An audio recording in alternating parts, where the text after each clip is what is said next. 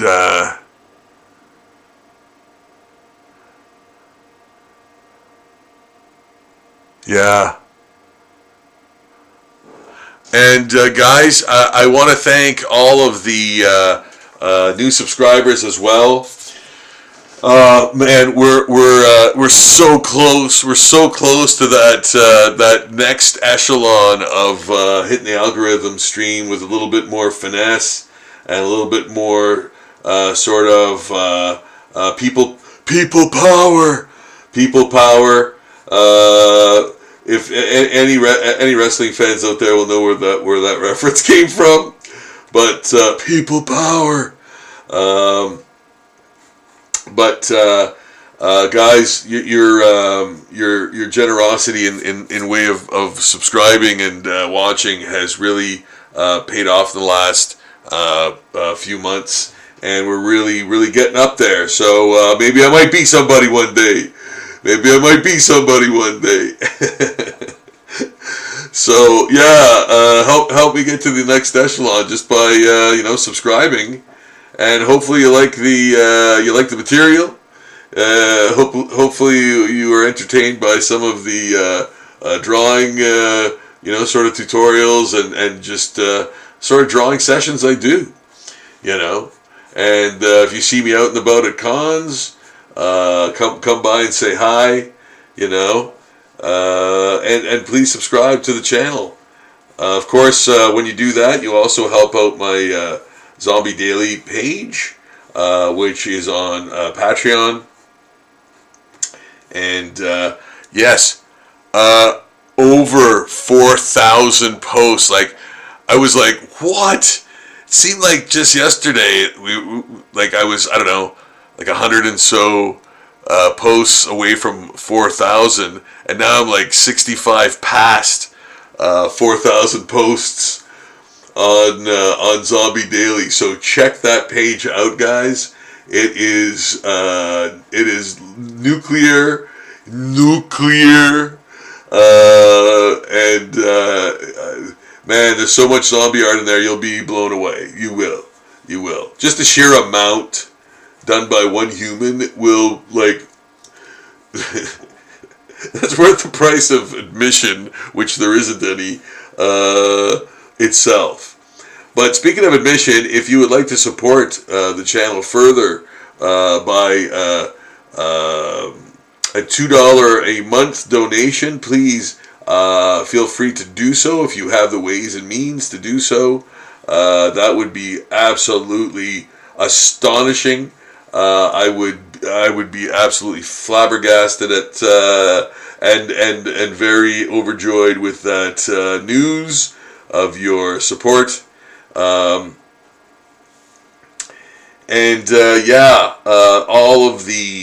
of the support that you give to Zombie Daily goes to purchase more art supplies. So it all goes to a worthy cause. Basically, I'm going to be doing more zombie art for the page with the with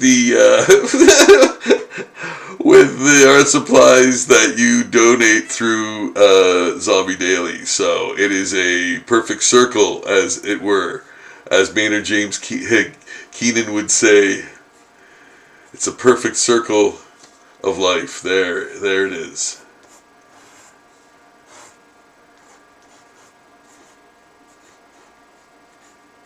You donate to me and maybe give you some zombie art on the side. Yeah. Yeah, and it's great going to the art supply store, with the support, the donations, getting art supplies. It's fun to do that, you know. Like I get to kind of do that and see how much I can buy and you know, see if there's any new pens to try, you know, things like that. So yeah, it's always fun for me to do that, and then, you know, take home some things. You know what? That could even be like an eel or something coming out of them.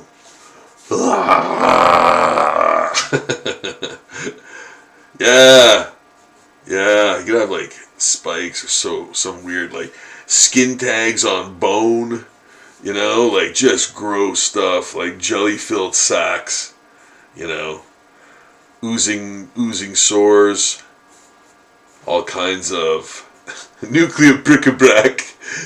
Yeah. There. What'd you think? Yeah, there we go. We got weird zombie mutant. And you know that like that's the perfect thing, right? Weird is better for the mutation. Like it's because the mutation is so like out of control, right? There's no rhyme or reason to it. It does what it wants at any given time, you know. At least this kind of thing, right? Where it's a fast, you know, it's where it's a very quick, almost process that it starts to do things, you know, in movie speed, you know, yeah. And there's stuff dripping and.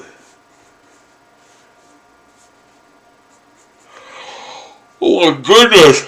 Ugh. Ugh. Oh, you fool!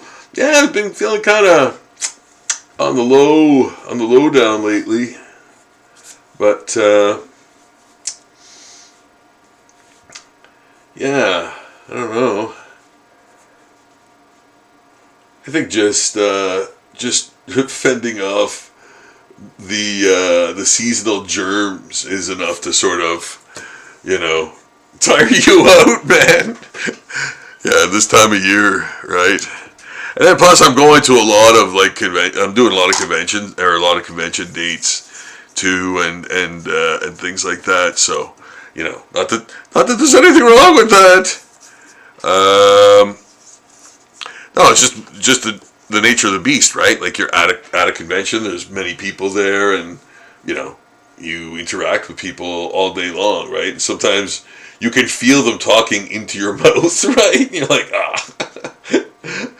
But that's the only way, like, sometimes you can hear people, too, because of, you know, the noise of the venue or whatever, you know. But, yeah, it's to be expected. I knew the risks. It's always good to have some vitamin C with you. You know, I think, you know, whether it's working or I'm just imagining it, either way, I'll take whatever reality suits me. Like most people nowadays, I will accept only the reality that suits me. Gug.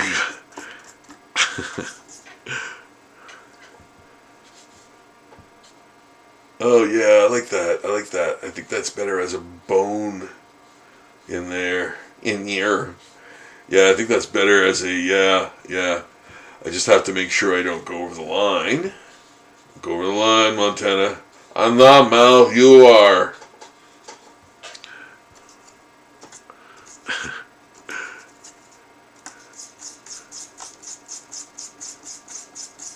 Oops.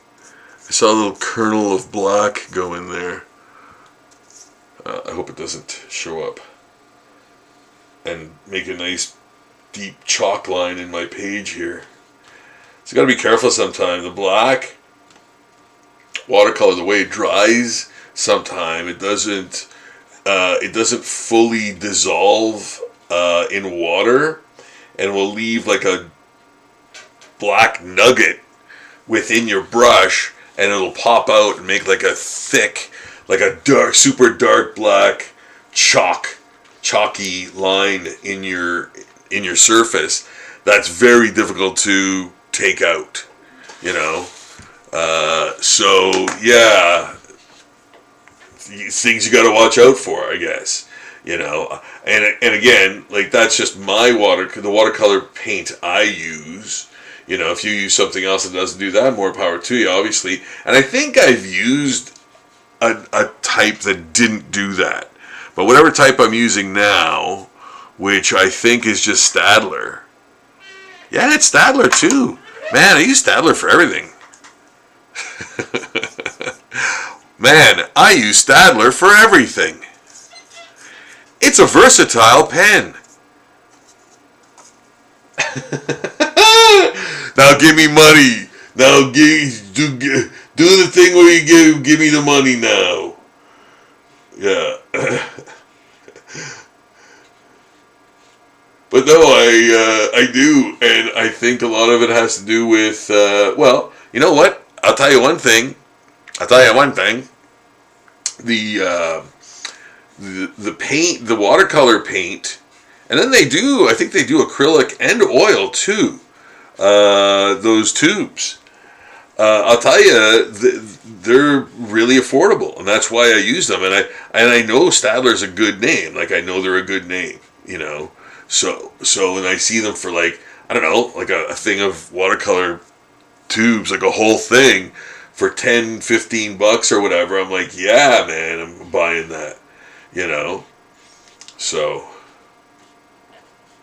I make those art supply dollars stretch, man. I really do, you know.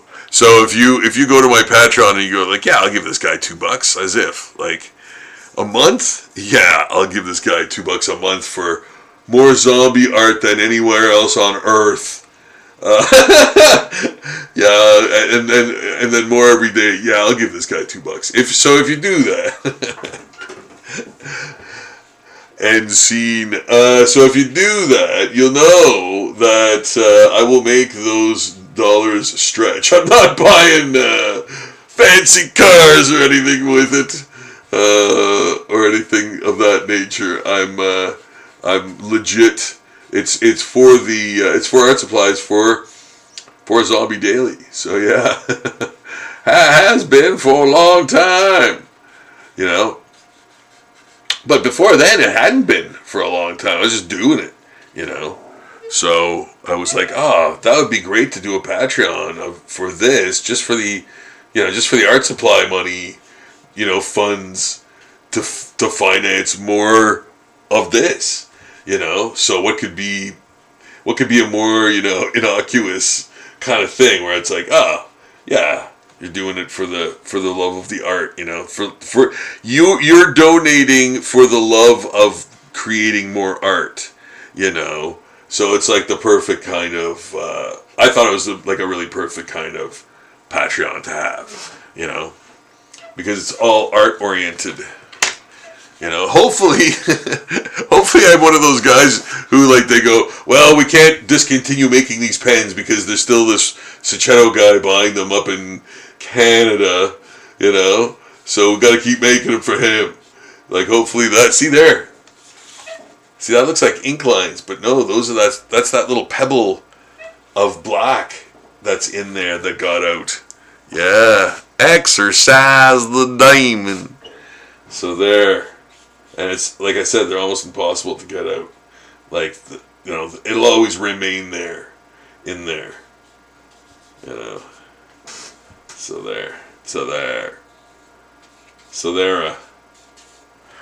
All right.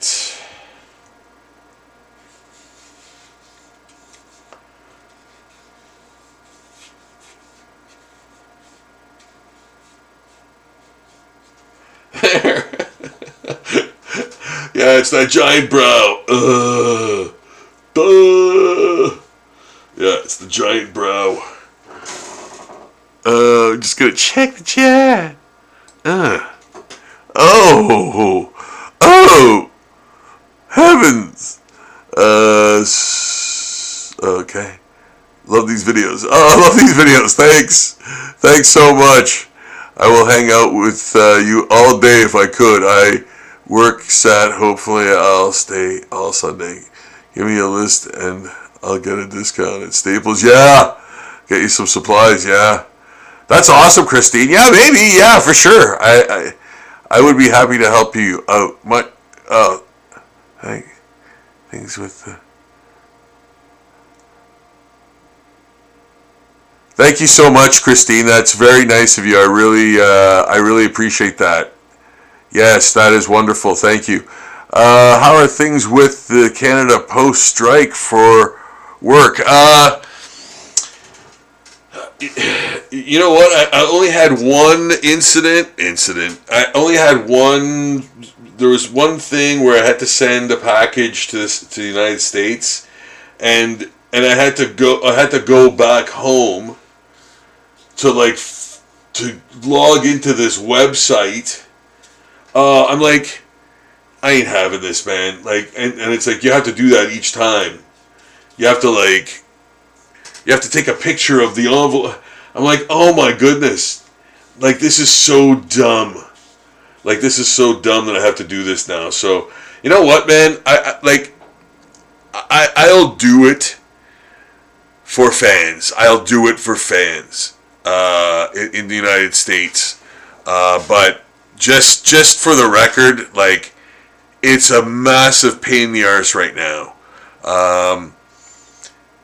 Yeah, with like you like, unless it's a letter, you have to go through all this crap now, and I did not like it. I had to literally come back home, couldn't mail it from my post office because of this, and because of that, and I was like mega pissed.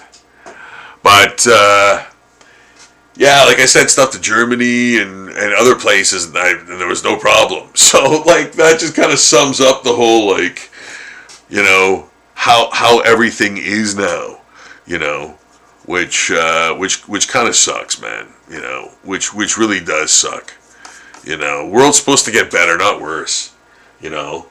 Like, we're human beings, man. We're supposed to be doing better each year, each generation, like each moment that goes by. We're supposed to be doing better, not worse, man, you know. Like, it's literally an affront to our very existence to go backwards, you know, and yet that seems that, like, that's what's happening in terms of progress, you know.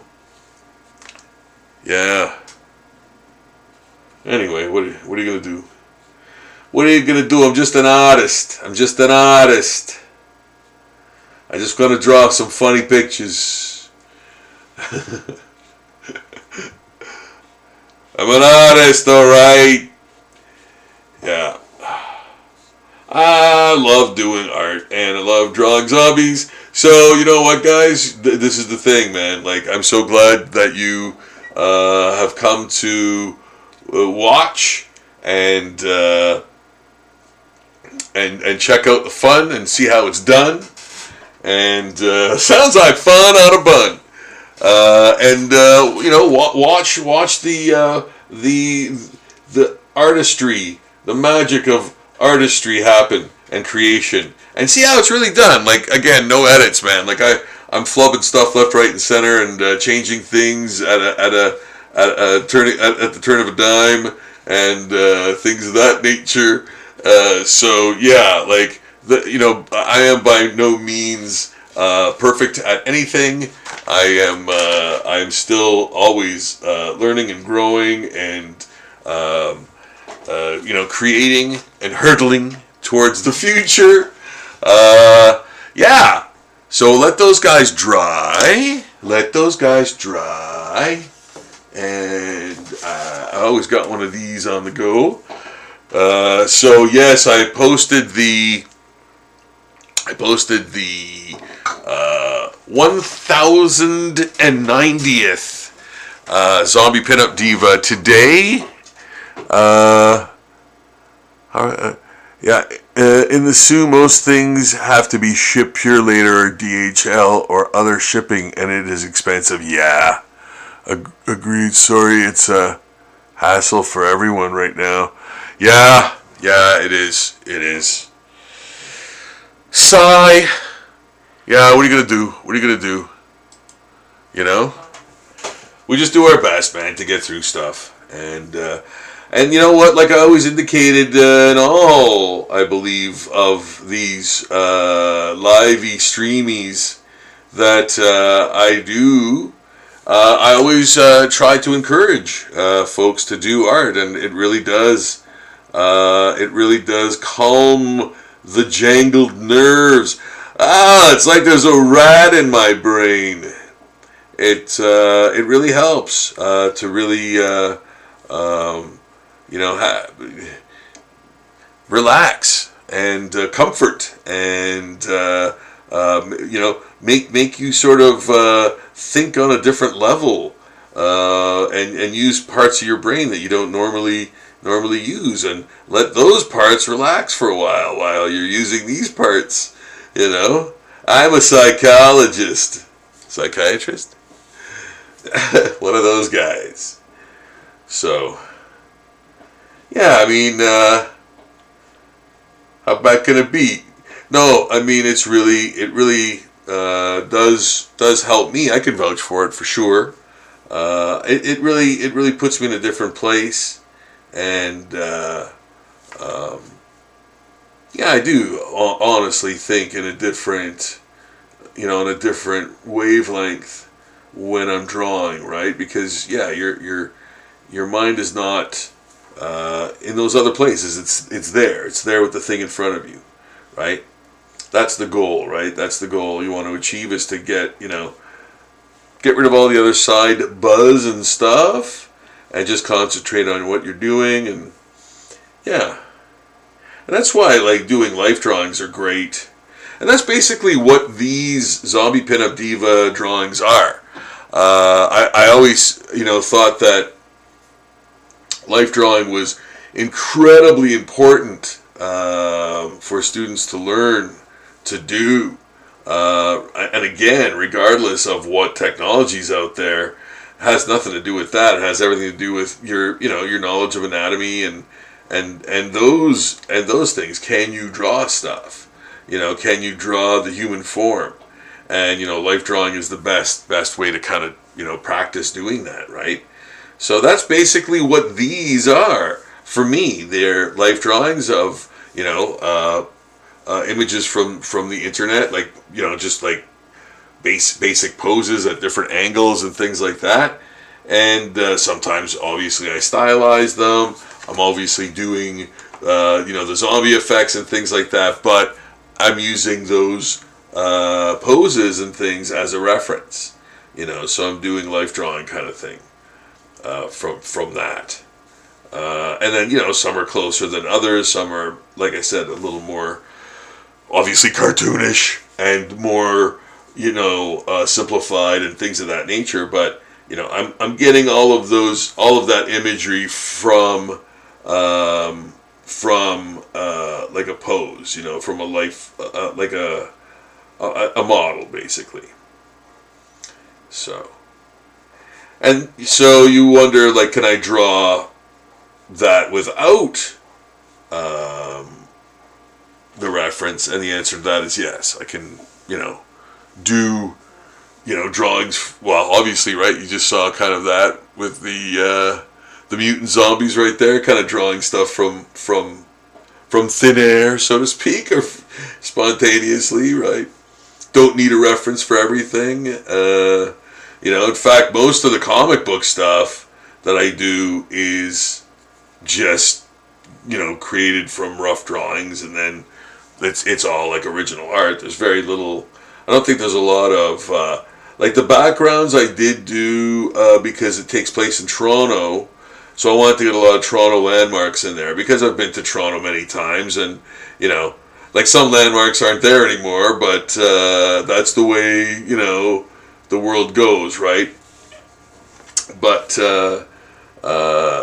I don't think I put Honest Ed's in the Cape Fear comic. as a reference, but yeah, nothing lasts forever, man. Nothing lasts forever. So, but yeah, using reference for landmarks, but not much else. I think everything else, mostly everything else.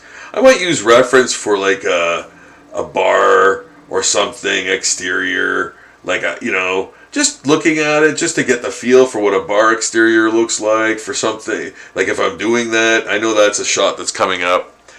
But yeah, like most of the time, it's just freehand roughs and then tightening them up and making sure that the characters are all consistent and stuff like that. So yeah, that's the stuff that goes into doing comics, But doing this is kind of more fun and liberating because it's there's less stakes involved. I'm just drawing a pretty picture. That's basically it. Make it a nice drawing. Putting that foliage in a nice way, great composition, like nice lines in the body, and like well drawn features and all of that stuff, right? Like so you want to make it pleasing to the eye. It's eye candy. That's all. There's not much more there, So you might as well make that drawing of that candy very nice, and detail it up and put some nice little designy flourishes in there, here and there, and yeah.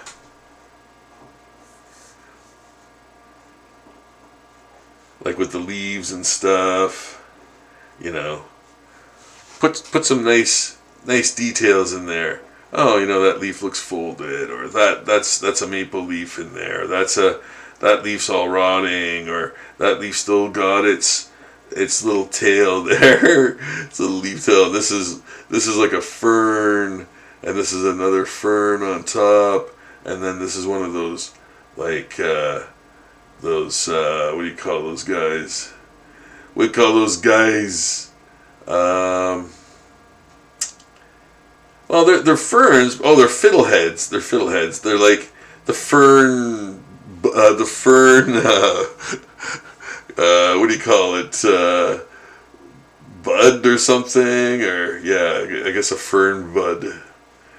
But yeah, the beginning of a fern. Those little guys.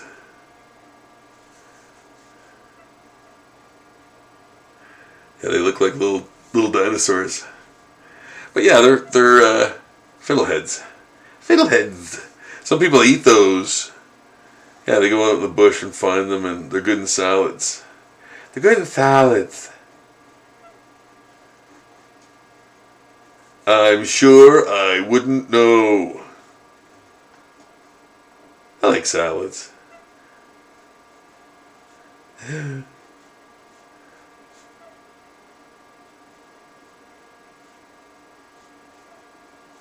Taco salad. Never had taco salad, I don't think. I did know.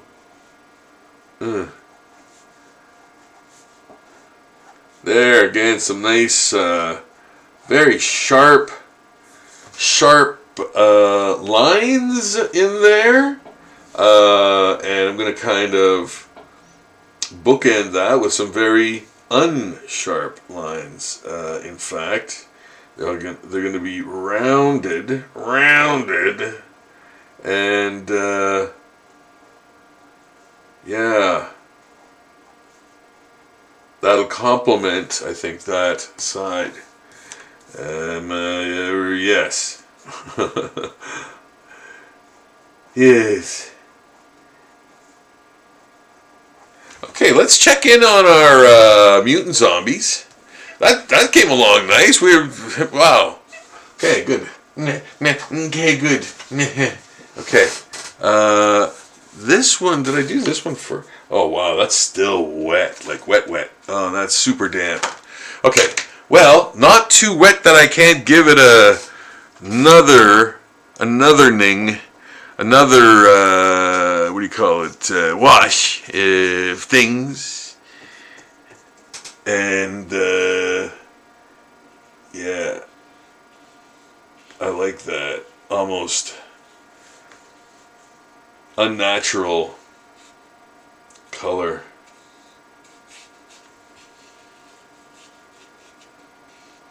There. It's like a pale yellow. What? What's going on here? What's going on here?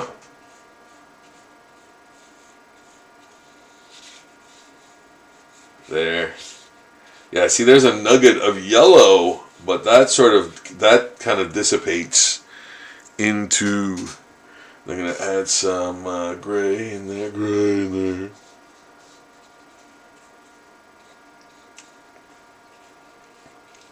Yeah, there we go.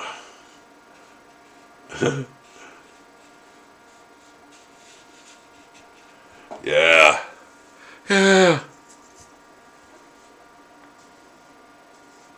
Wonderful. Guys, if you can spare a subscription to the channel, that'd be awesome. I'm Rob Cicetto.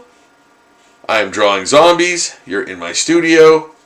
I welcome you in and hope you enjoy the show of me drawing mutant zombies tonightish.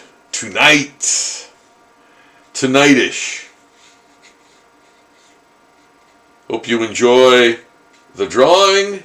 I'm using watercolor and pen and ink, basically all traditional materials.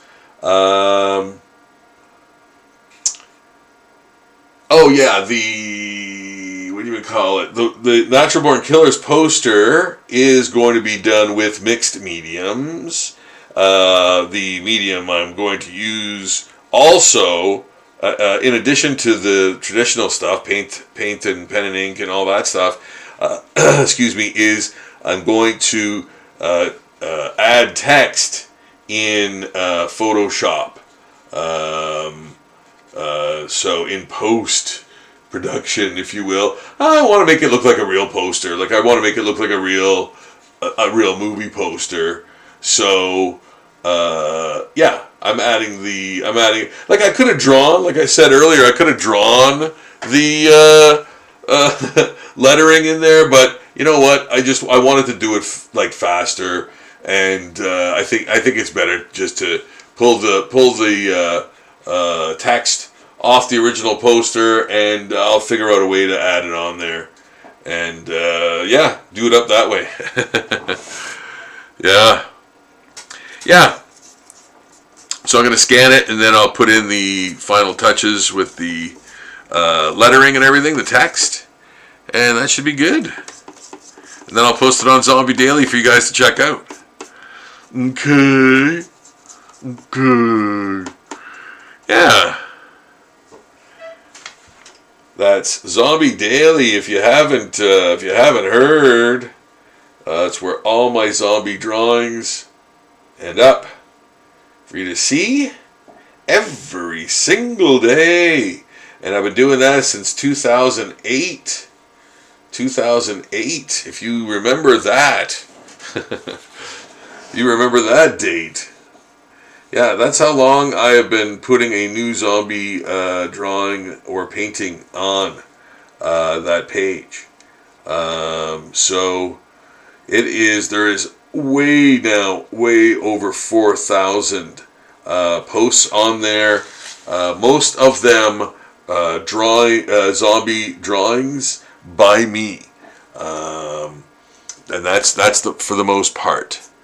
There are also videos and everything as well. Like these videos, I actually just put them on there as bonus posts. But you know, most of the stuff is just drawing, man. It's just my drawings every single day, and a little write up, you know, of things, whatever. Chit chat. If you want to read it. If not, just check out the images. But yes, there are a lot of images. So yeah, check that out. And this image is actually going on there as well. So, when this is done, it's going on Zombie Daily as well. And these are, I did 2 of them, and these are the zombie mutants.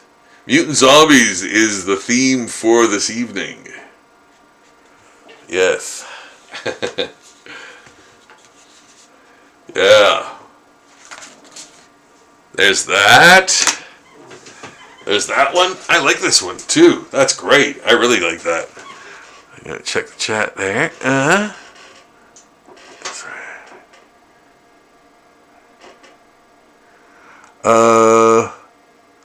I haven't drawn in nearly 20 years. Yes, I'm not young chicken anymore. I always time always catches up with us. Yes, you make it look flawless.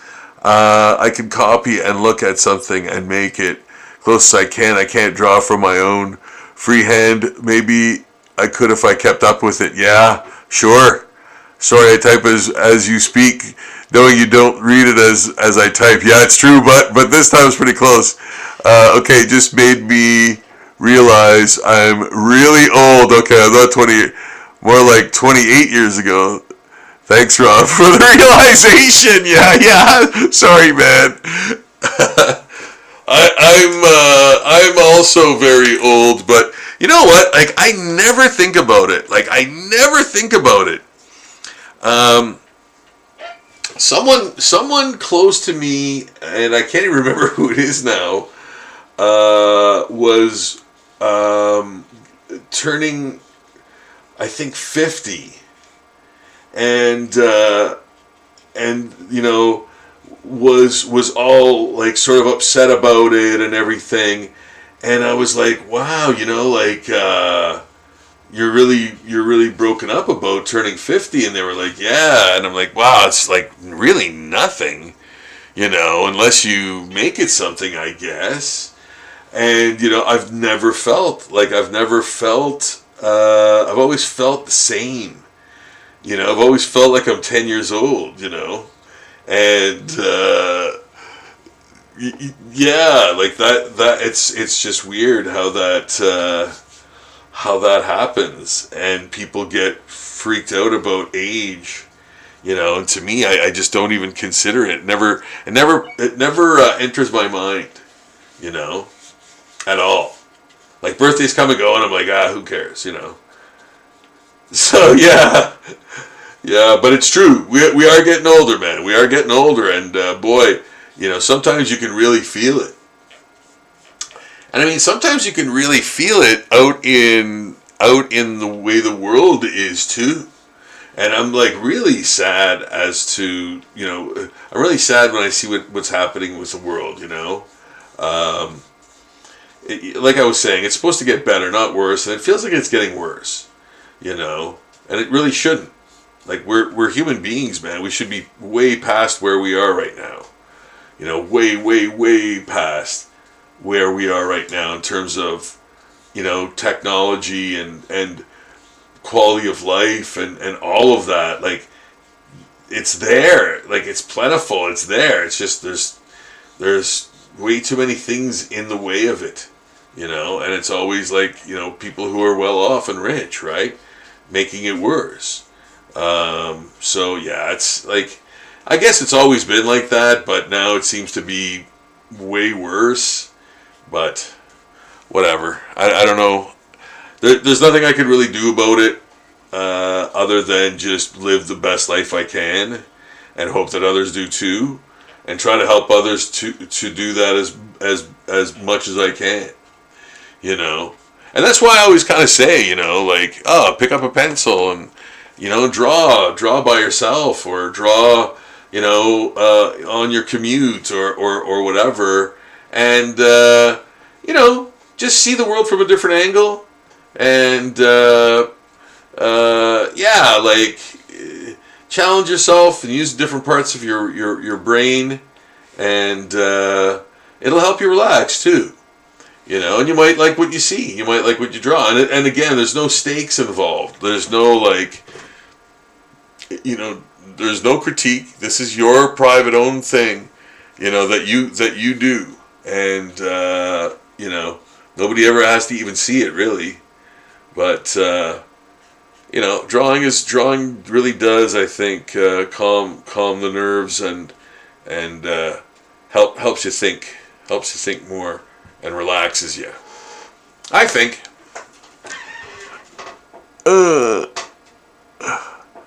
Challenging my old abilities. I need to do that. I agree. Challenge my old abilities. Yeah, I love this. Well, yeah, it's kind of just words to live by. I don't think I've ever changed much since I was a kid. I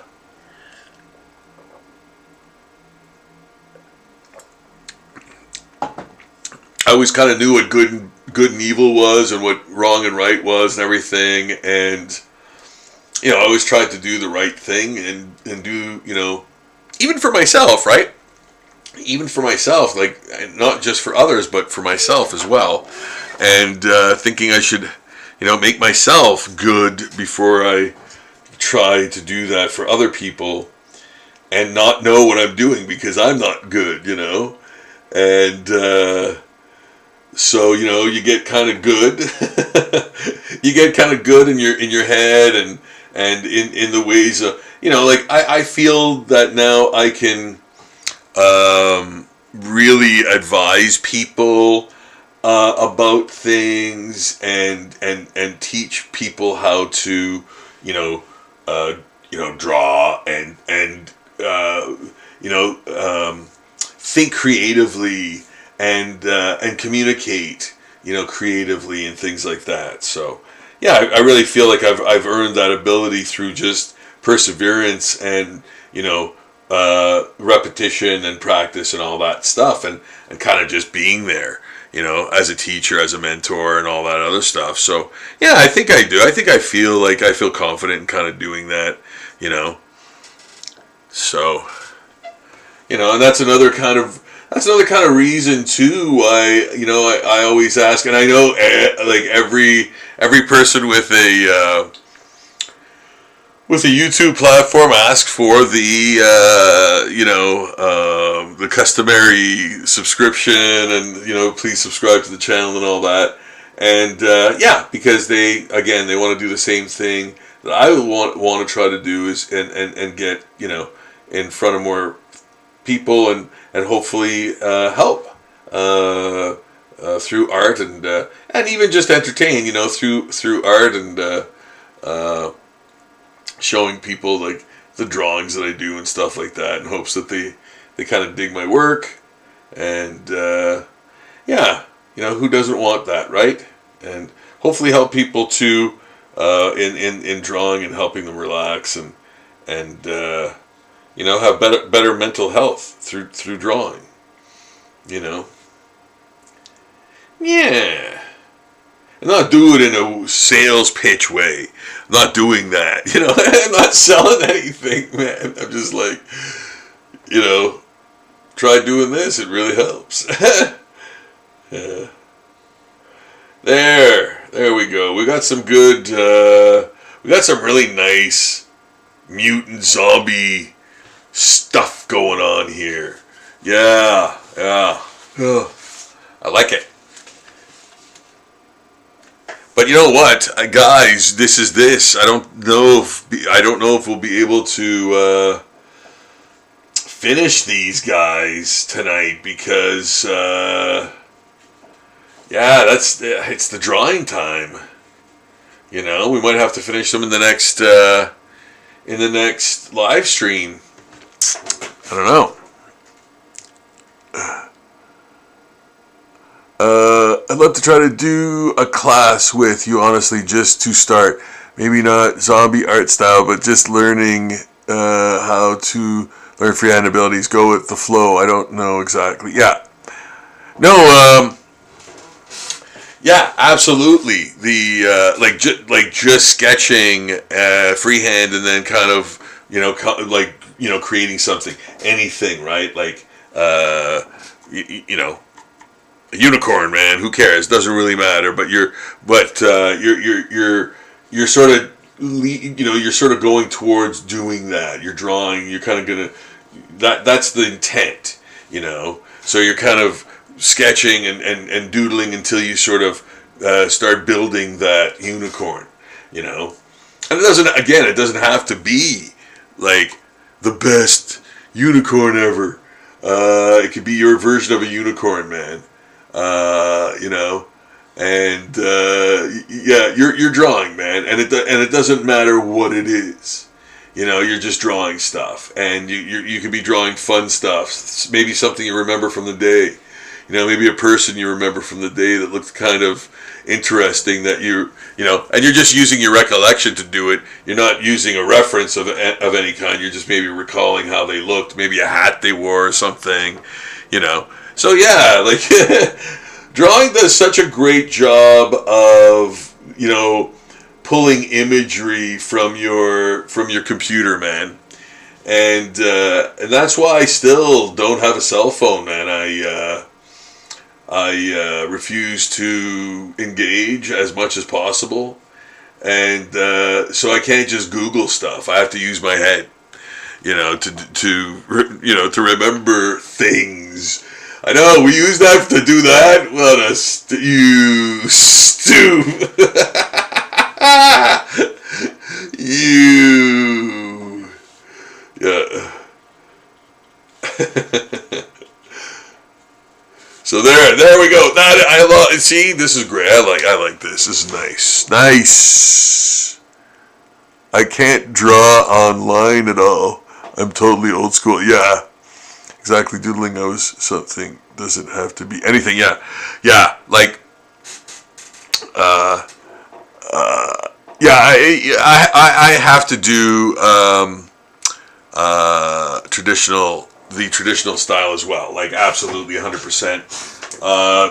That's how I've always drawn, right? With paper and whatever material, dry, wet, whatever, but always traditional.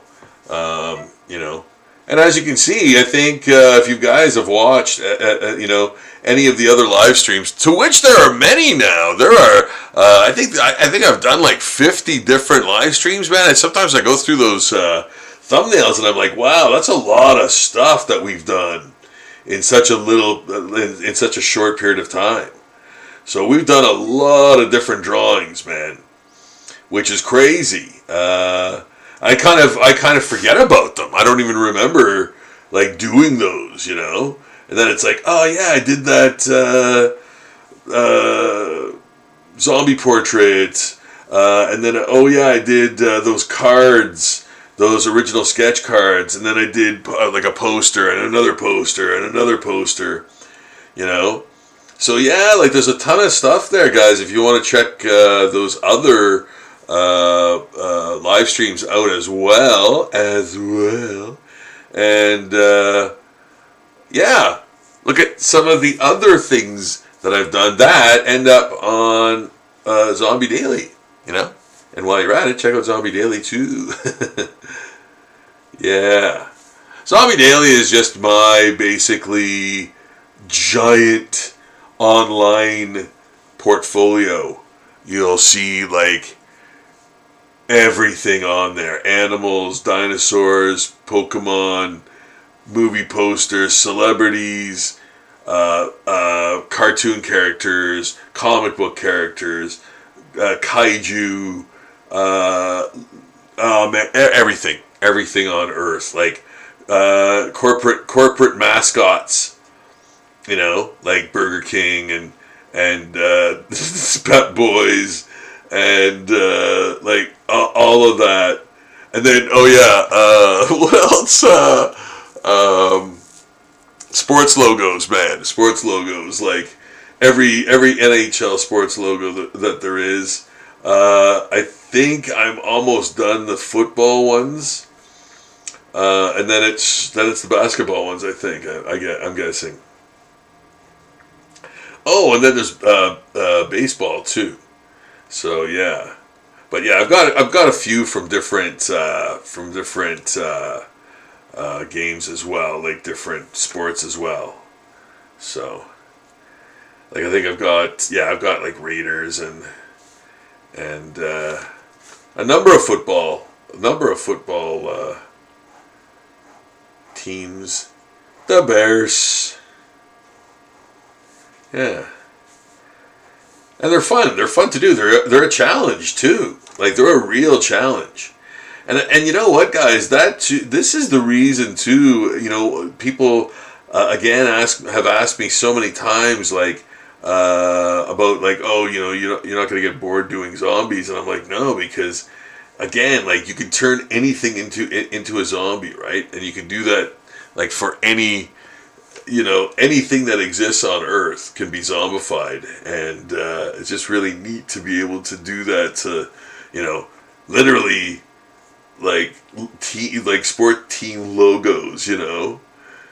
And some of them lend themselves very well to that, and some of them do not. So you really have to, like, that's the real challenge.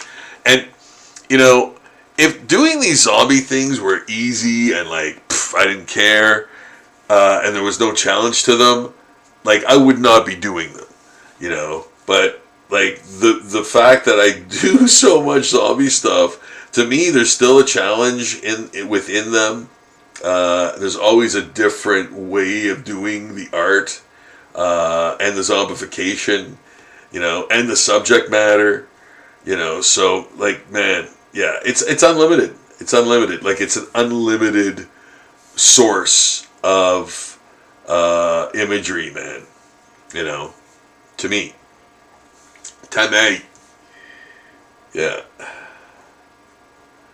As you can see, because that's pretty much all I've been doing for about 50 videos now. So yeah. And again, you know, like, a lot of folks asked me to do the live streams, and finally I'm doing them. Yeah, like, I remember almost right from the get-go, from when Zombie Portrait started,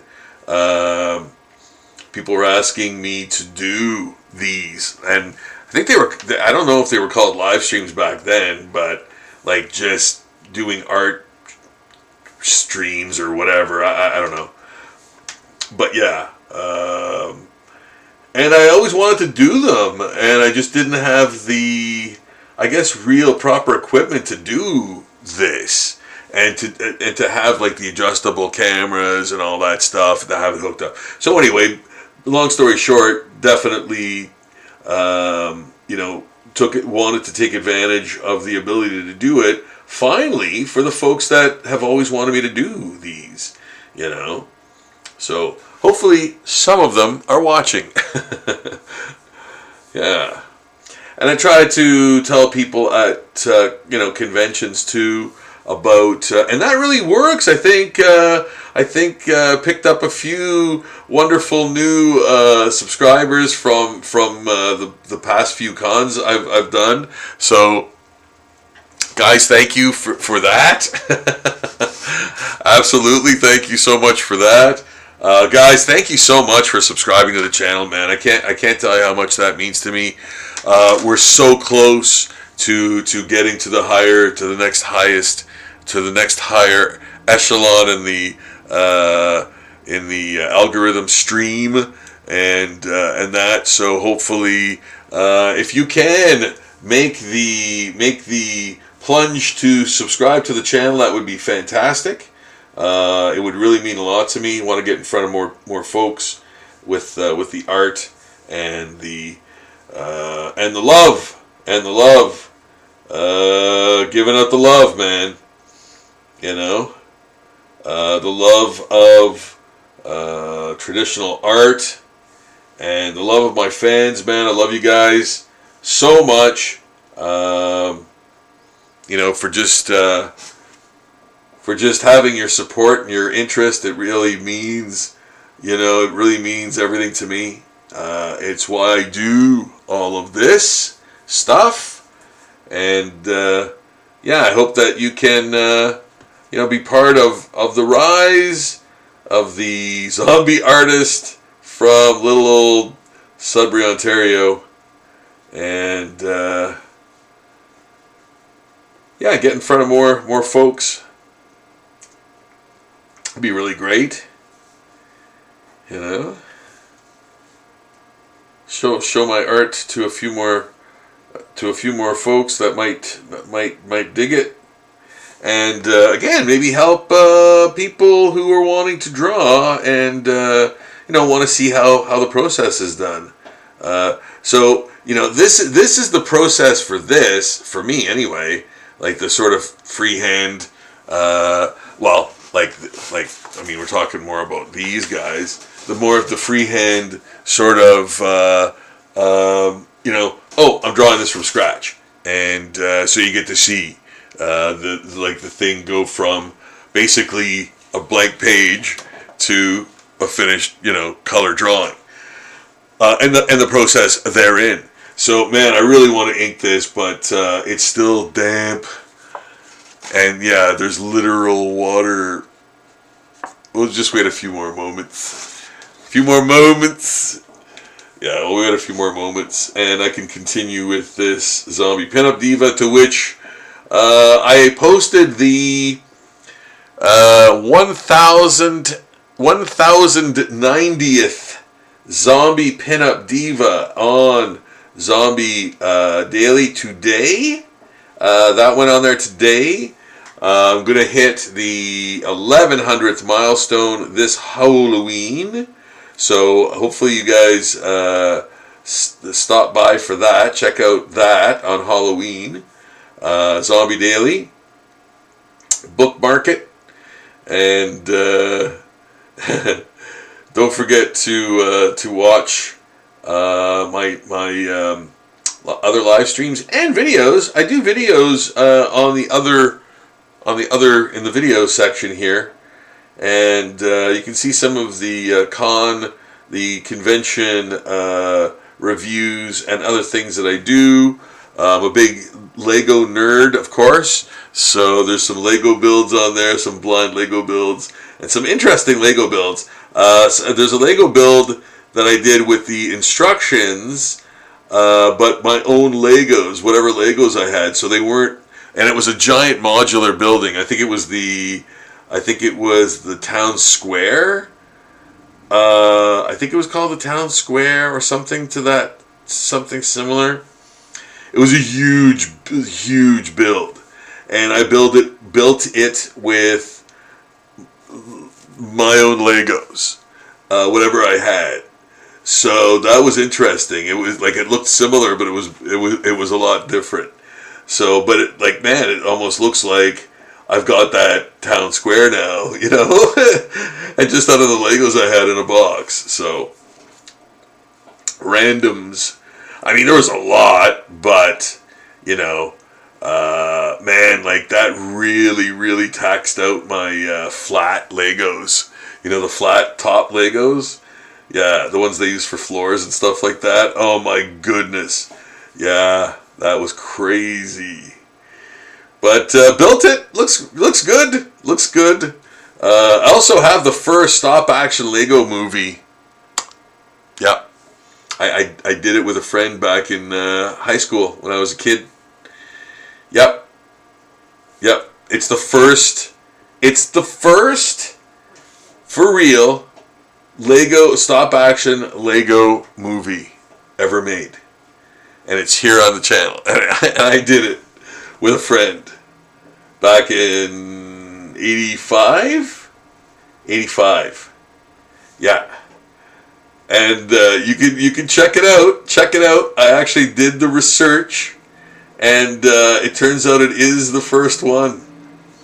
So man, I was not expecting that, and I found that out because I did this interview with the students from a college in the States. I think it was it's a college. And I thought it was high school at first, but no, I think it was a college. I think it was college students. And I think they were doing like a write-up on me because of I was their favorite artist or something, or I don't know. I don't know if I was their favorite artist or like they had to do a paper or whatever, like a project on an artist they liked. I think that was the premise to why I was doing the interview. But we did like a Zoom interview, and I remember I was really sick. I remember I was really sick that day, and I was coughing a lot, and I had to keep apologizing to them for that. Yeah, they getting back to the Lego thing. They told me, they're like, "Oh, we love your channel," and I'm like, "Oh, wow, okay." And then they're like, "Yeah, we think that you have the first Lego stop action Lego movie ever made." And I'm like, "What?" That was the last thing I ever thought I'd hear coming out of like them. I'm like, "What?" And they told me the whole deal, and I was like, "Oh, wow, really?" So I went and checked myself.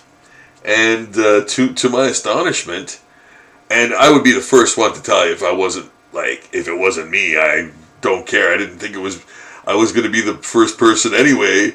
But yeah, it looks like that Lego movie is the first Lego movie ever made that we did back in high school. Yeah, so check it out, man. If you want to see, so it's primitive, man. It's primitive. But it's stop action, man, and it's like a few minutes long, So we weren't just screwing around, man. We were serious. We built a Lego castle, like that first big Knight's Castle. So we built that like brick by brick. That started the movie off, and then it goes from there. So it's crazy, man. Yeah. And there's dragons. Here be dragons. Yeah, man. So check it out, guys. It's nuts. Yeah, tell them Rob sent you. Yeah, it's right up in the video section up here. So check it out. Lego! I love Lego. I love you, Lego. Okay, you made me feel real old. Very first stop action Lego movie. That's amazing. Yeah, it's true. It's true. I know, go figure, right? Like, what the hell? I wasn't expecting that, but, you don't think about it when you're doing it.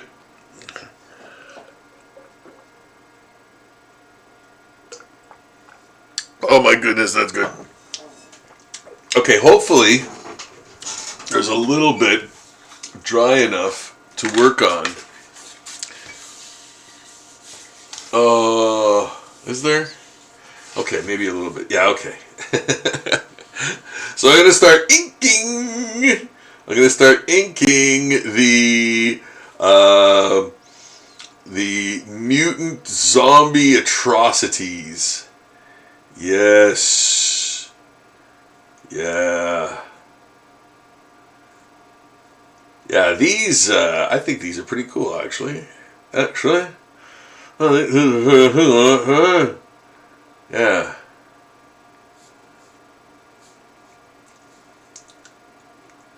And this is one of those things where you're like, okay, I'm really gonna have a lot of fun, and it's all there for me. It's all there for me. I've drawn it all, and now I'm just gonna do some nice, fun, detailed, sort of shadowy, mutant-y inking in there, and add some nice little candies.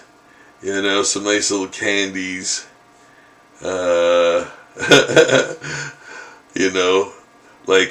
Like veins and like little maybe spines and melted flesh and burnt flesh and like small areas of whiteheads, and then some skin tags, and pulsating sort of like bulbs, and I'm like, again, I'm kind of scorching the spine too. I'm kind of making the spine weird, because it shouldn't be not weird. It should be weird. It's a mutated spine, man, and it's backwards. So yeah, I'm gonna really, bring some lived in look to it, in there. Yeah. And just inking stuff, man. You know? Maybe I'll do this. Maybe I'll do this. Inking things. You know? Doing some really tight inking in there. And then after, I think I might put some, darker areas to, put some contrast into those areas that I've indicated, like the mouth in there, and I think under the chin, or it does even have a chin.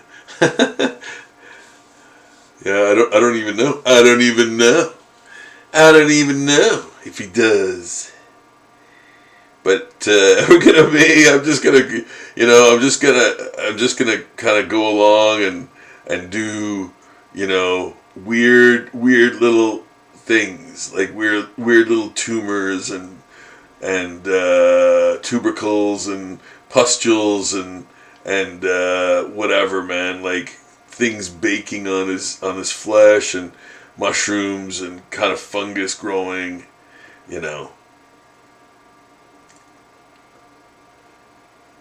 rot. Don't forget the rot. Don't forget the rot. And then veins. Vascularity. And even the veins and stuff don't want to behave like they're all over the place too. If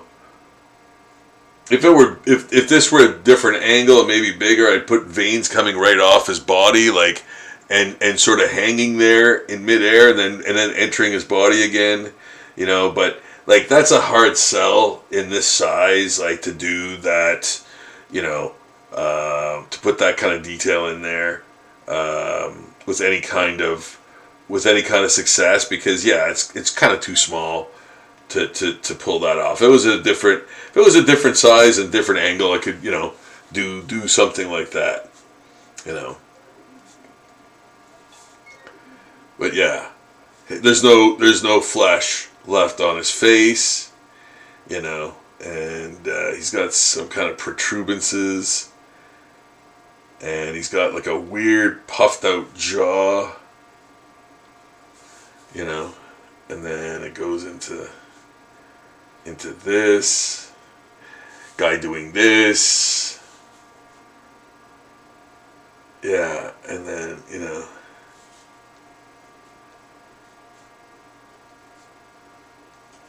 yeah, just sort of going with the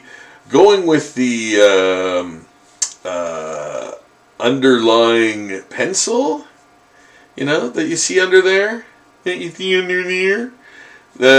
under there, and making up some of your own bullish. Yeah, there.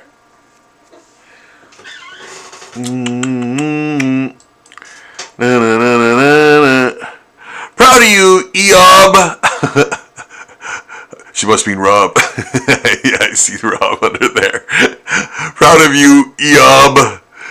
Everything happens to Eob. Very first stop action Lego, yes, movie. That's amazing. Yes, it's true. Proud of you, Eob. Rob. I love that. That's awesome. Thank you, Christine. I really appreciate that. Thank you so much. And thank you so much for watching. Thank all you guys for watching tonight and every night that I do the live streams. Live streams. Yes. And tonight is no different. What does a mutant zombie look like? Let's find out. Here are a couple right now on the go. Man, I like this one. I like this one. I like this one. I like this one. Yeah. Yeah. Yeah, I think that one's almost, you know what, I think I'm going to do the hand in red for a few different reasons. One of which is that I want to create a very warm contrast color from what is in behind. So what is in behind is, I'm going to put a little bit more bleu nuit in there. Bleu nuit. Bleu nuit used to be a softcore adult channel or time slot on a French channel way back when I was a kid. Yeah, Bleu Nuit. Yeah, it was a like they had a time slot on the French channel that had like erotica. Yeah, and every kid knew about it, right? Like every kid knew about it. Bleu Nuit. Yeah, Bleu Nuit. Every kid in school knew about it. Yeah, of course. Bleu Nuit. It gets a little blue. There. Yeah, so I wanted to put a little bit of a cooler background in there, like in the skin, flesh, whatever you want to call what he's turned into, and make it look angry. Make it look angry. So I might even add more maybe in the future. But for now, since everything's calm, relate to the matter as I drop the bomb because I'm housing.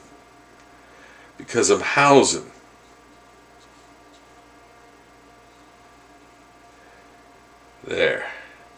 Yeah, I like that because, again, you've got a massive contrast in color, and yeah, I like that. I like that his hand looks almost fused and stiff to that forearm. Like that would be normally not be a good drawing, because the hand is too close to the thumb is too close to the wrist. But I like that. Like it's like it's fused, skin, bone, whatever, to the like it's almost now like a stump with a bony appendage. And it looks like he's used it already, on somebody. So yeah, that's kind of what it is. Kind of like this is the same thing. The long straight bone, and then that sort of clutching hand at the end, So again, it's like a tool. It's almost like it's like a shivving tool, hiding. So yeah, I like that. I like that. Did I do that? Douche. There. And then a little bit of this. What was I doing there? Oh, okay. Ew. Okay. Not me. There. Okay.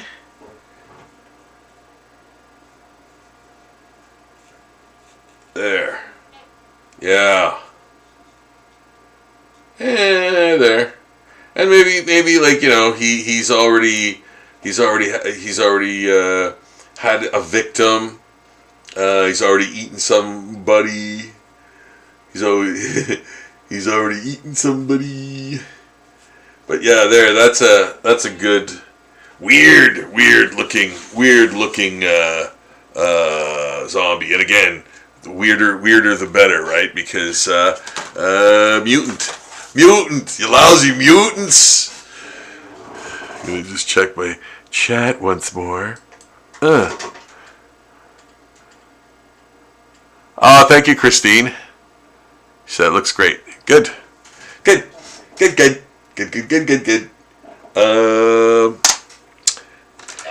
Yes, the continuation of the Inkwing. And again, I'm putting a little sort of like, I don't know, maybe eel type creature coming out of his shoulder here. Eel type thing. Maybe it's got a vein going through it too. and it's like a moray. It's got that moray eel almost look to it, that almost dead-eyed appearance, which makes them look so scary, like the shark. That kind of uncaring, unfeeling, remorseless eye, and that alone, the deadness in there alone, is chilling, right? So, because you're not going to get anything out of that. Like if you're up against that, that there's absolutely nothing that's going to help you. There's no sympathy, empathy, nothing. There's just death, and that's it. When you see those kinds of eyes, right? In horror, like in nature horror type things, especially obviously the shark movies, right? When you see shark, like the eyes, like go back and they just have that dead appearance, that almost they almost look like zombies, having no eyeball or anything. It's just like this dead, blackness. Yeah. You want to evoke that in your, like if you're doing that kind of thing, you really want to evoke that, have that message there, have that shown and sell it. And again, kind of like what this is too, like the it's a zombie, it's mutated. Is it even in, like, what's controlling it? What's keeping it alive? And is it the power of its regeneration and the mutation itself? Like, there's so many things. There's so many ways that could have, that zombie could have been created, right? Freak accident, that Chernobyl type of thing, but with different, in a different reality where that kind of mutation that you see in the comic book sort of exists, and or you get that kind of idea where, this creature was created by this massive radiation dump or whatever, right? But obviously in reality it would be a horrible, like, like pretty much useless, creature. It wouldn't be able to move probably, not this like super powered monster type of thing that could, crush through. I always think of what's that movie with the bear? What is the Prophecy? Yeah, the Prophecy. Yeah, that one. I always think of kind of that as that kind of environmental thing happens, and a weird creature as a result, and it just breaks through the the cabin and stuff and gets huge and all that kind of thing. But in real life that wouldn't happen. Kind of like when Spider-Man, when Peter Parker gets bitten by the spider, they did that Marvel Tales thing where it's like, he's dying of some horrible, like, cancerous disease or whatever. And it's like, well, that's fun. Or they did that with the Hulk or something. I can't remember. I think it was either Peter Parker or the Hulk. Yeah. The reality of Marvel. It's like, it's just awful.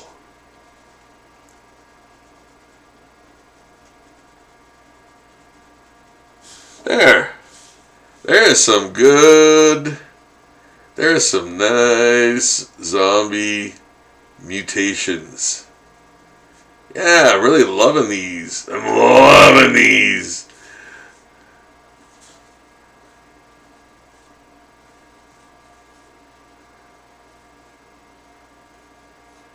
Yeah.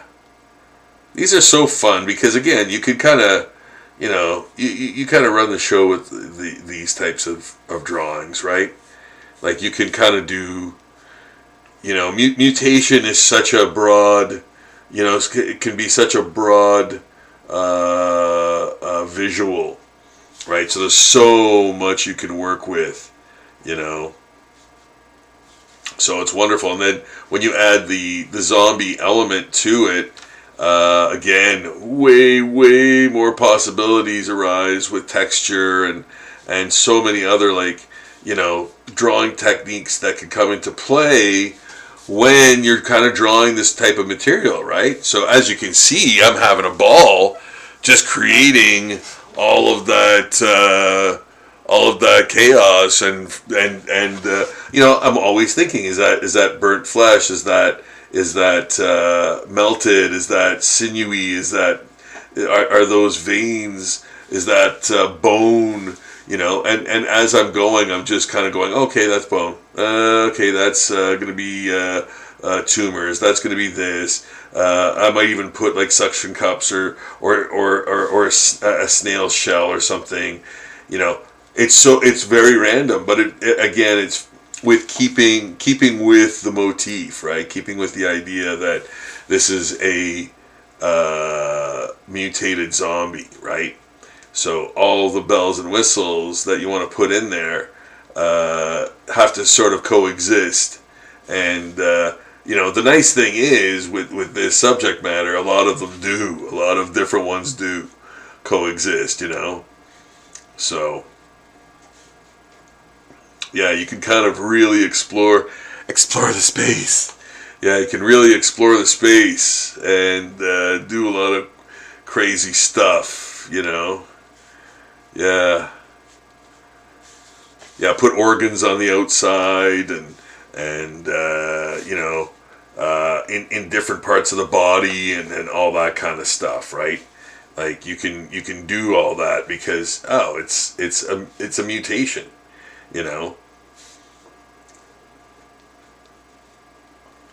Yeah. Yeah.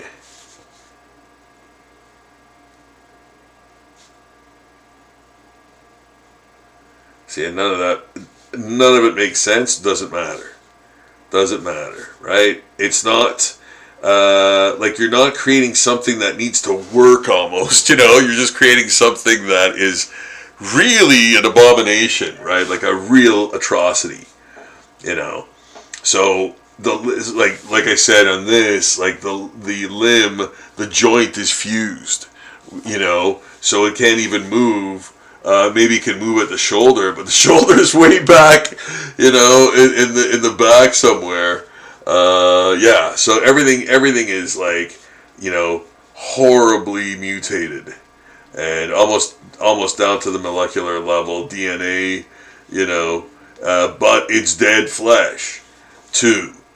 So whatever freak accident created this and made this thing happen is, going to be responsible for a lot of like horror, horror to come,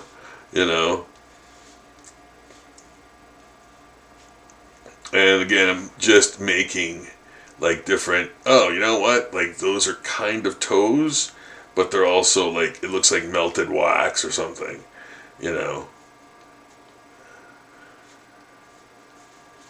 Yeah.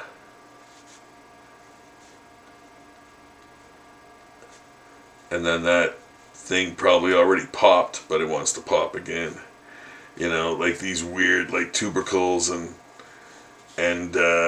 yeah. Gross. Grody. Yeah, and I love this bone thing that I that I totally did on purpose. This bone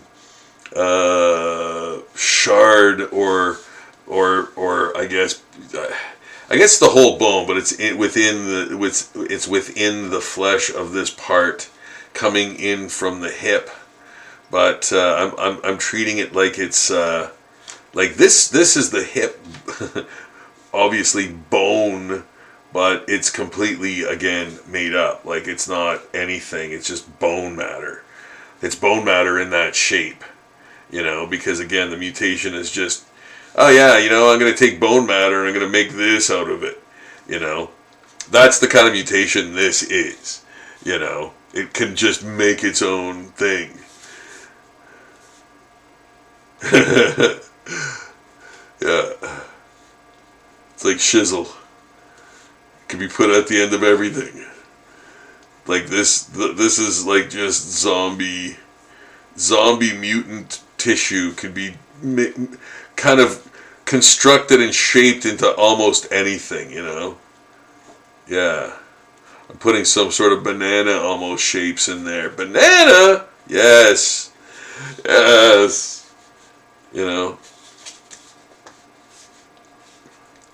Yeah, like the tubercles are like the size of bananas,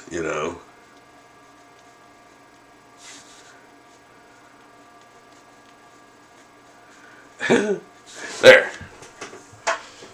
Fun! Right? Right. Answer me.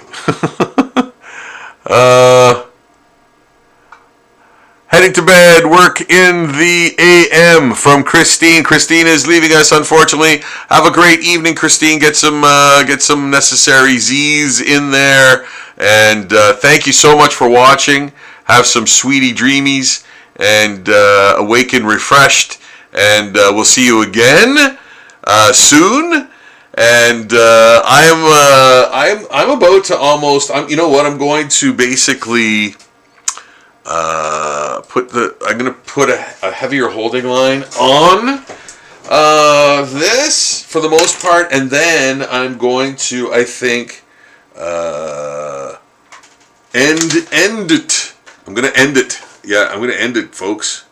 Can't take it anymore. I'm ending it. I'm ending it all, and either way, yeah, I'm going to end the live stream shortly, I think, but I'm going to put the heavy holding line around so you guys can kind of see that. Again, the wonders of that take place. The wonder of the heavy holding line and what it does, what it immediately does to your drawing. Yeah, like I like showing you guys the effects of doing certain things and why I do them and why they always work. I like doing things that always work. I like doing things that are proven to be effective, right? And because at that, in doing that, then you sort of have knowledge, and you can get things done more, economically, faster, and with more confidence. So knowing what effect a thing is going to have, like a few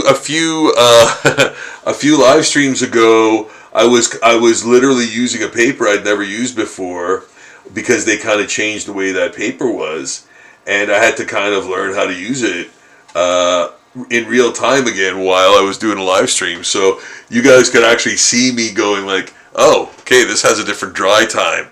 So that affects things a lot.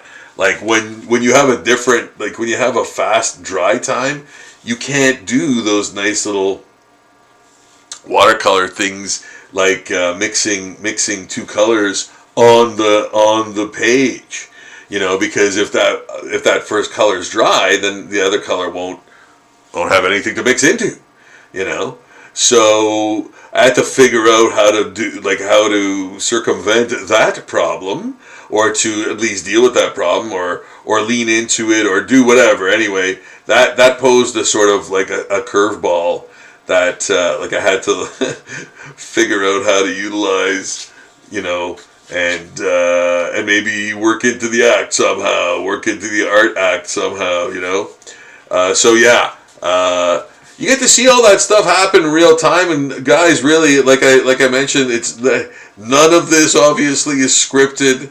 I am absolutely. I sort of go, okay, I think I'm going to do. Tonight's going to be head wounds, or tonight's going to be mutant zombies, or tonight's going to be this, that, or I might have something already on the go. I might start something like this. Like this. I started and I actually finished this last night. So this is the Natural Born Killers poster drawing. Sorry, I knocked over a head there. Oh no. Want to see something really scary? This guy.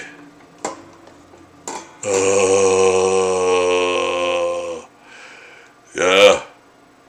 How about that? How about that? That's a styrofoam head that I painted and illustrated. So that's kind of fun. There you go. There you go, little fella. Yeah, he's gross, man. He looks real. I really like how that turned out, like how he turned out.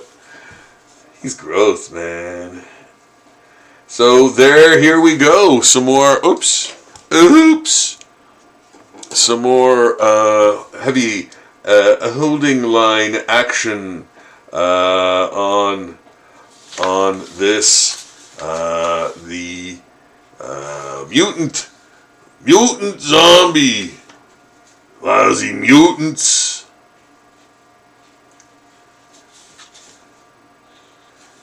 Adding that heavy holding line, and you can already see it pops off the page. It pops off the page. Yes, use Rob's patented heavy holding line technique, and you too will find your art take flight and pop right off that page.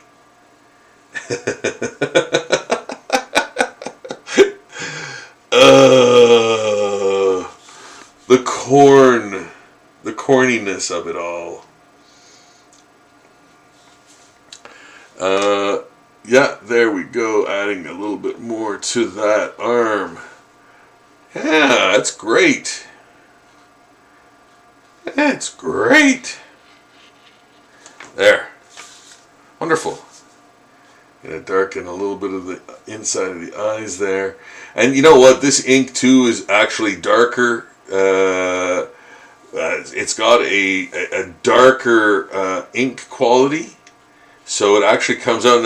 I think I kind of showed you guys at the beginning of the live stream the different blacks inside of the jacket of the Natural Born Killers poster. There's different blacks in there, and that's from different pens. So you can actually see the difference when you look at some of the some of the blackness in there. They're not all the same. They're not all the same. There's different degrees of blackness in there. From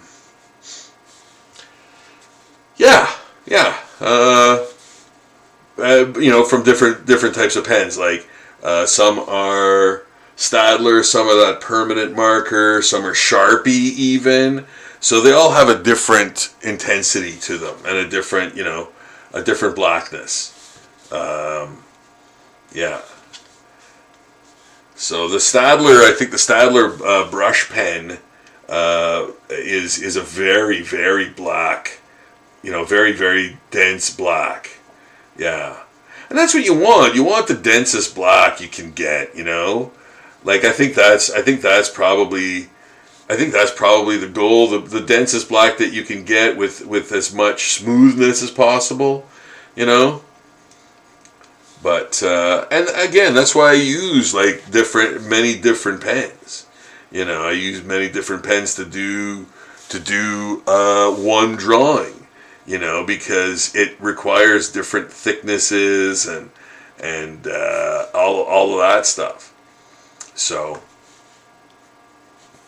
yeah.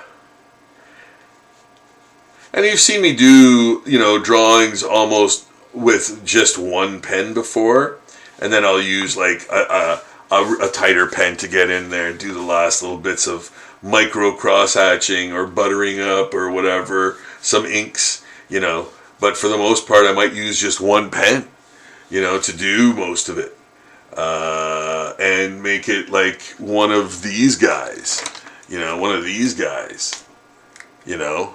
and I love these. I think these work really great, and especially, like, I might actually do that right now. Let's see.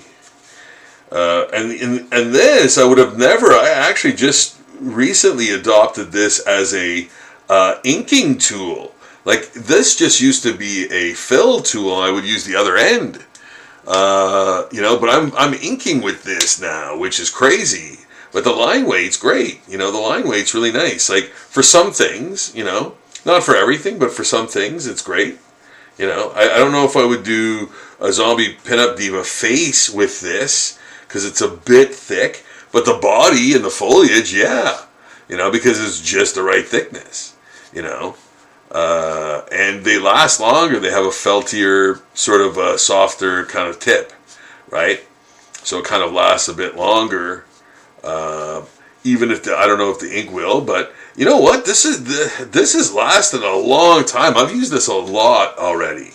So yeah, I really like this type of pen, and you can see the ink is, or the line is a lot thicker, or a little thicker, not a lot thicker, but a little thicker. Yeah,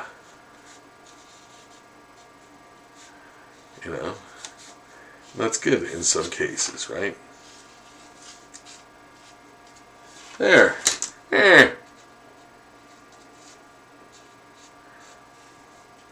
And again, you can use this and then another pen. You have two different line weights, or 3 or 4 or 5. It doesn't really matter, to be honest. As long as they all work together and they're not like overpowering each other, or doing anything weird, then by all means, use as many different pens as you feel comfortable with to get the effect you need, to get the line weight you need, or whatever else.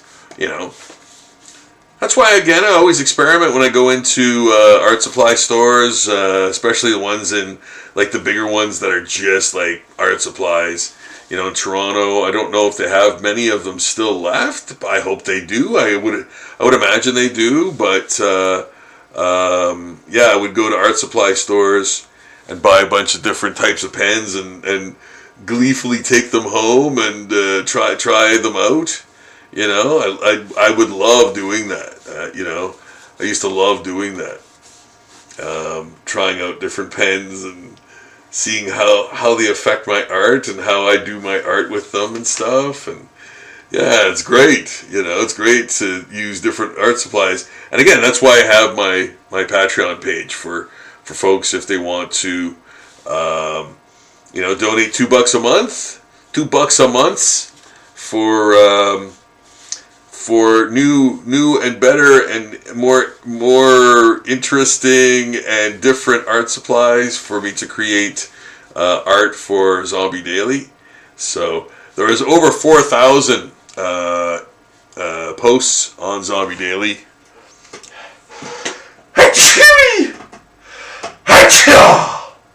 Oh, excuse me.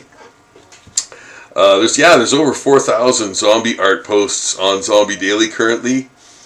Like, I think the last I looked today, there was like 4,065 posts on there, and I was like, man, I wonder if I hit that 4,000 mark yet. And I'm like 65 posts past that.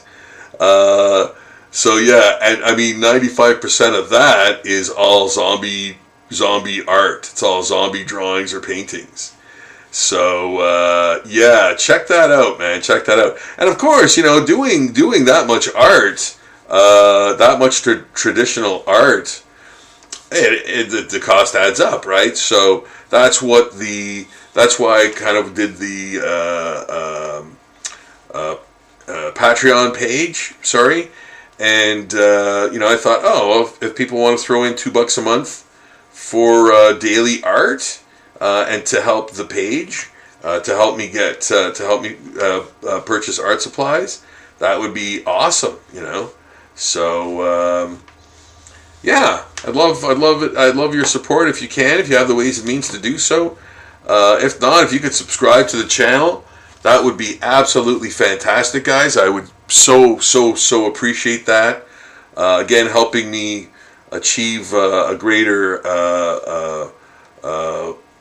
position in the algorithm stream, get in front of more people, help more people out, perhaps in the drawing, and again, just even watching me draw and watching the process, I think everyone can kind of relate to it in terms of like, yeah, man, I'll create some pretty cool stuff, but not without trying, And sometimes it doesn't just come, and it's not just it's a gift. It's something you have to work at. I would get resentful at people that would say, "Oh, you have a real gift," and I'd be like, I don't know if it's a gift. I have to work at this, man. I have to work at this. It doesn't just come easy to me. I always feel a slight tinge of anxiety every time I draw anything, and that's why I always try to go over and above what I even need to do most of the time. I don't need to make this drawing this detailed and all of that for Zombie Daily. I don't need to do that, but I want to, and I love to do it, and I love having people look at it and go, "Oh man, that's wicked," check out his rib cage thing, and stuff like that. I love that. I love, that kind of reaction, and that's what I love about doing cons, the reaction that people have to things, and it's so great. It's so great to hear that, from people when they see my stuff, man. I just love that, reaction. So yeah, that's why I do it, man. I do it for you guys. I'm a fan just like y'all are. I for real, man. Like I still feel that, sense of wonderment at things, things that I like. I still get excited about stuff, like movies that are coming out and things of that nature, man. Yeah, I'm totally down with that kind of stuff. I'm just not I'm just not when it comes to celebrities, I don't think I'm that much of a sort of a I don't care as much about celebrities, I think, as a lot of people do, in terms of the pop culture angle. And that's for a number of reasons. I just I think that everybody's up, everybody is sort of the same, and that whole celebrity being nervous around celebrities. I kind of don't really feel that,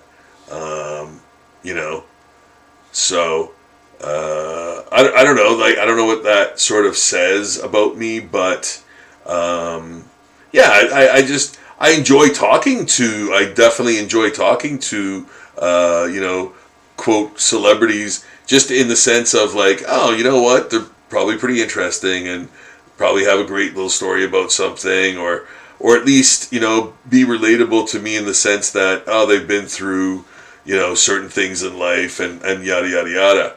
But again, I don't go to my way to do the celebrity thing at conventions and stuff like that. Mostly because I got my own stuff going on, too, and I can't, sometimes I would almost, forget that there was comics being sold at a convention I'm at, because I won't have time to go buy any of those comics, because I'm at that table all day and I can't move, because I usually do them alone, right? So,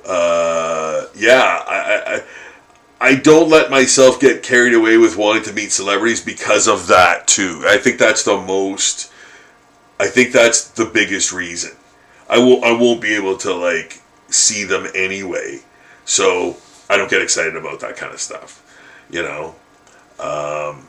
When I especially like I can't make it to a comic book table to see if they have any comics I want or would like to buy, you know, because same thing, I'm at that table all day, you know.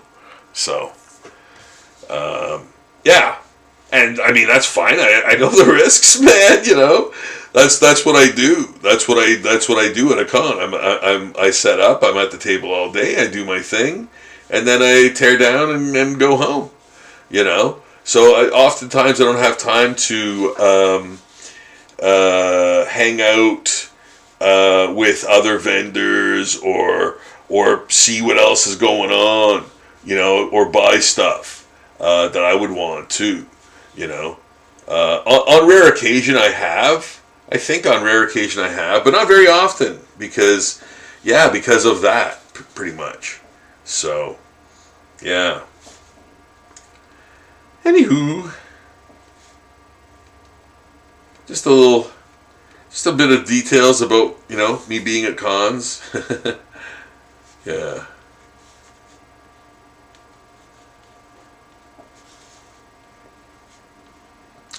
Yeah, I think the last time I went anywhere as a fan might have been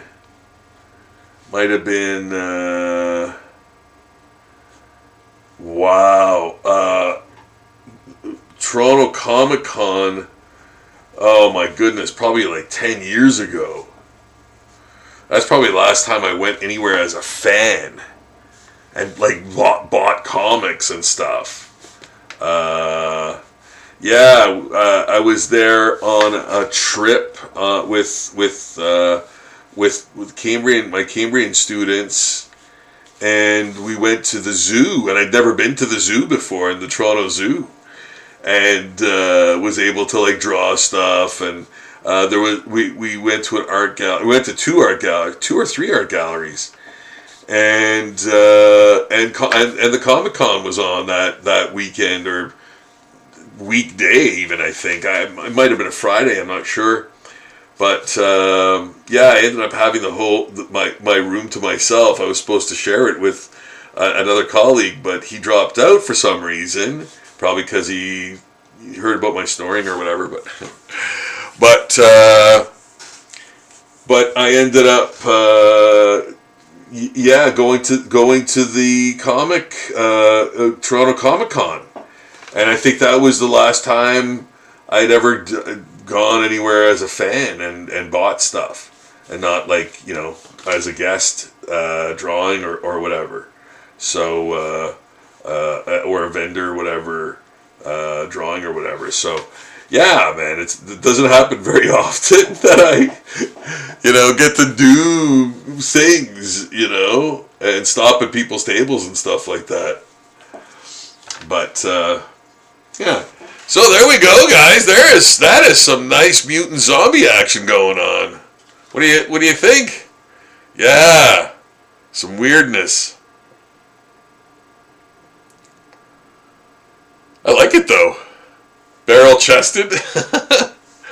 Yeah, I think it's wonderful. And then there's another one right there. That one's great too. I think that one's gonna be fun to draw. Yeah. Then we got this almost done too. And man, so it's 20 after 12. I thought I'd be done at 12, but you know what? This is going to take a little longer to do. This is far from done. But we're going to call it a night because even monsters need to rest. And I will need to rest for the weekend, which is Northern Game Expo at the Crusoe Club this Sunday. And I'm looking forward to that. Guys, I hope you can make it out to it. I'll be there, and I'll be drawing. I'll be drawing some very interesting things of some sort. I don't know what they will be yet, but one thing's for certain. Bartok will be there. You doing Bartok? Yeah, from Anastasia. I'll probably end up, you know what? I'll probably end up doing this too. Yeah, I'll probably end up drawing this or inking this. There you go. That's what I'm gonna do. And I'll find some other stuff. But yeah, this one looks great. I think this one's coming along really well. I really like it compared to the other one. I just did not like the pose, and I would have had to tweak it a lot anyway. But I really like this one, and you know, again, that's part of the process. I started the other one out, and it didn't. I didn't like it. I literally started on the remains of the other one. I erased the other drawing, which you can still see underneath there. Yeah, I just did another one. That's what you do, you know. Just do another one, and it turned out great. I really like this one. You know, I might even use some marker on it. Might, you know, make that a little darker in there. Some gray marker.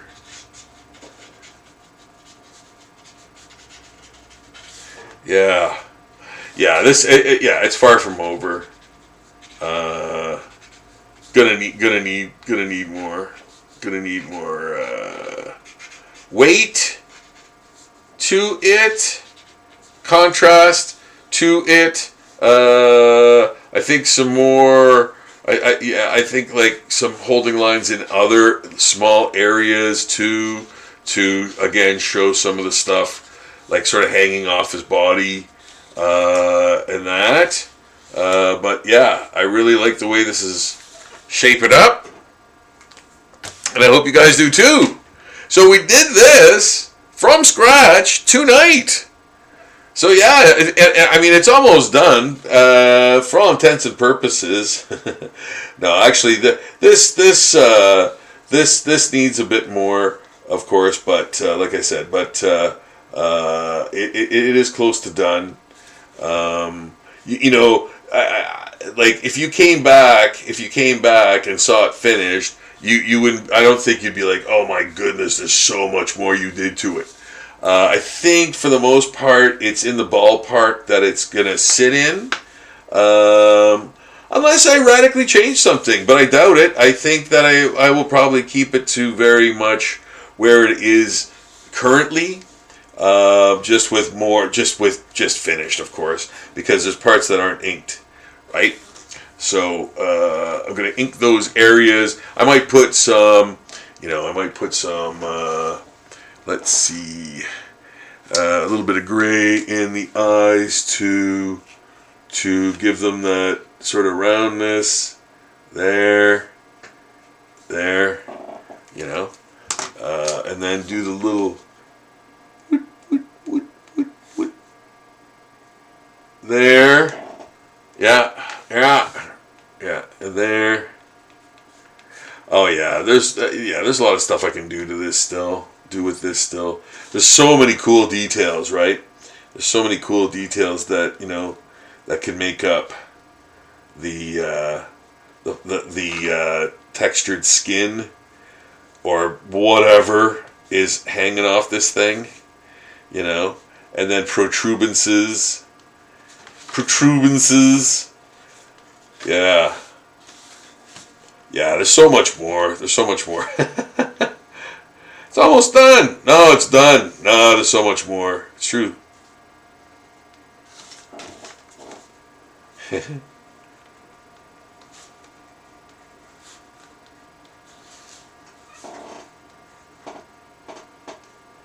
Yeah.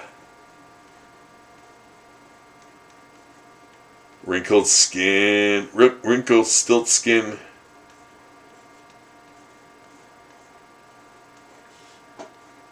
There.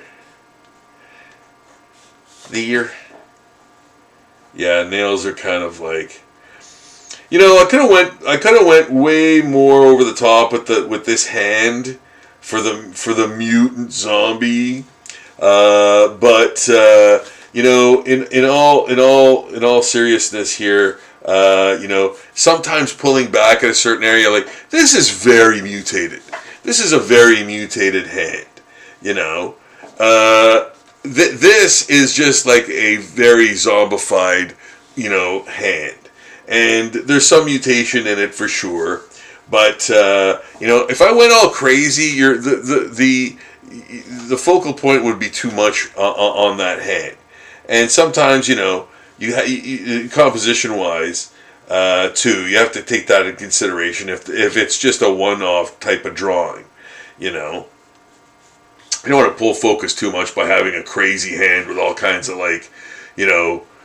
bells and whistles on it and stuff, so this is like, what I'm saying is, this is kind of like or mutated enough, Some things are mutated too much. Some things are mutated just enough, And I think this is like mutated and or zombified just enough, Just what it needs to be. And again, I'm putting the heavy holding line on it because it is extremely close to the camera, to the audience. And this has like a double fingernail coming out. Again, you don't see it until you look at it, and you don't want a detail like that, like I was saying earlier, with a vein coming in and out of the skin. Like there wasn't really a place for that kind of detail, But for this, there is just enough for that kind of detail to work, And again, it doesn't pull focus from anything, If you see it, if you notice it, it's there. If not, it doesn't matter. It's just a cool little detail. Can't stop. I was thinking of doing a 24-hour marathon live stream.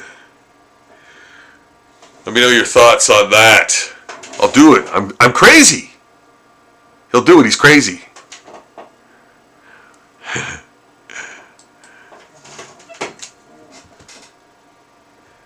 There. Yeah, and there'll probably be a bit more stuff I'll add to this. But I'm gonna call this a good evening of drawing. I think for me, for sure, like getting these two drawings. Oops, that's not it. Getting these two drawings done was great. From scratch, and getting this drawing done was absolutely fantastic, getting it done from scratch. So I'm really happy that happened. And man, we almost basically finished this. I mean, if you wanted to, draw along with me and go like, let's draw this together, or let's draw a zombie mutant together. If you were at this stage and we were at the stage together at this point, I'd say like, okay, man, it's good. You're kind of done. You can kind of finish it on your own with continuing the what you're doing here. Just don't overdo it. You don't want to overdo it, because then things get wacky. And by what I mean by overdoing it is going like, putting way too much detail or depth or whatever in an area, and it completely pulls the focus and or damages the flow of the drawing. So right now we've got a great flow. I got that kind of got that double, triple, quadruple rib cage kind of thing going on there, which is great.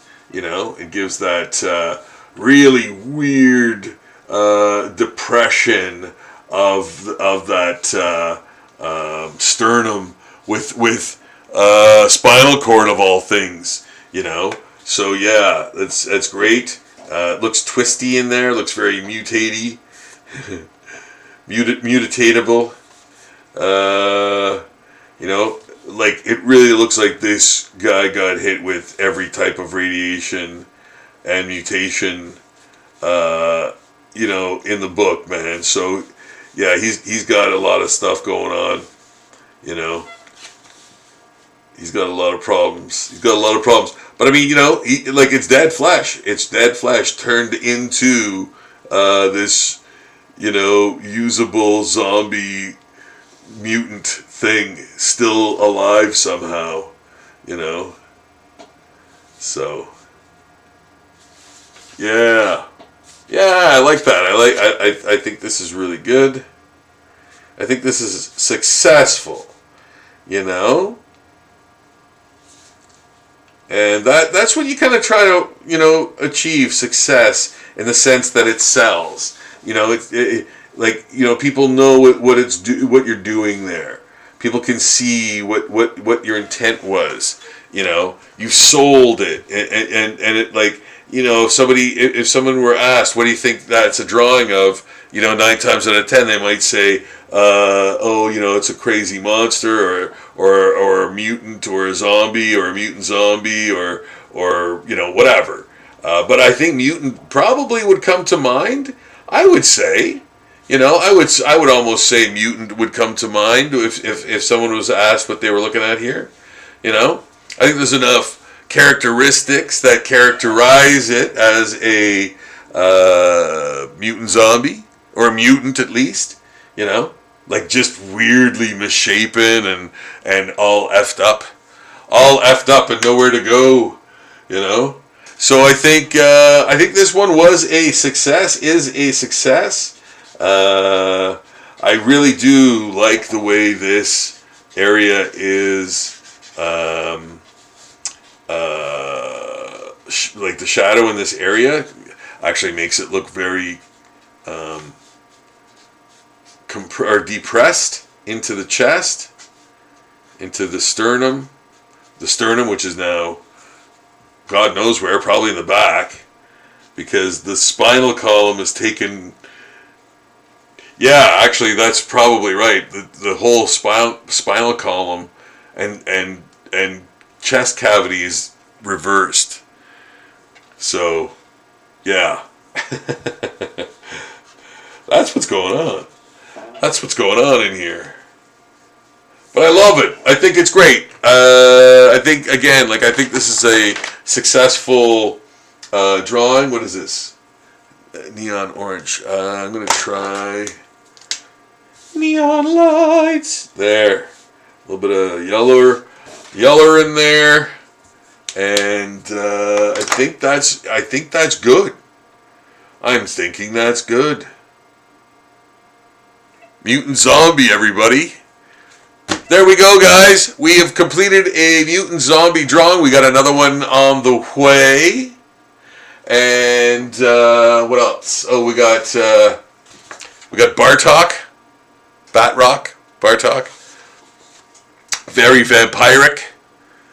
In his zombification, so this was a very fun drawing to do.